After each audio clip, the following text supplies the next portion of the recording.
ನಡೆಯೋ ದಾರಿಯೆಲ್ಲ 17 ಚೈತ್ರವಾಯ್ತು. ನೀ ಹಾಡೋ ಹಾಡಿನಿಂದ ಕವಿಗಳಿಗೆ ಉಸಿರು ಬಂತು. ನಿನ್ನ ಮೌನ ನೋಡಿ ತಾನೆ ಗಾಳಿ ಹಾಡ ಹಾಡಿತು. ನಿನ್ನ ಮಾತು ಕೇಳಿ ತೊಡನೆ ಕೋಗಿಲೆ ಕೂಹು ಕಲಿಯಿತು. ಪ್ರೀತಿನ ಪ್ರೀತಿಯಿಂದ ಪ್ರೀತಿ ಮಾಡುವೆ ಪ್ರೀತಿ.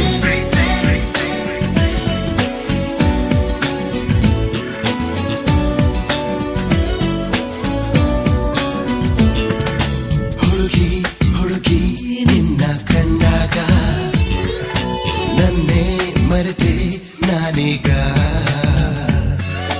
ಮನಸ್ಸು ಮನಸ್ಸು ಮೆಚ್ಚಿಕೊಂಡಾಗ ನಾನೇ ಇಲ್ಲ ನನಗೀಗ.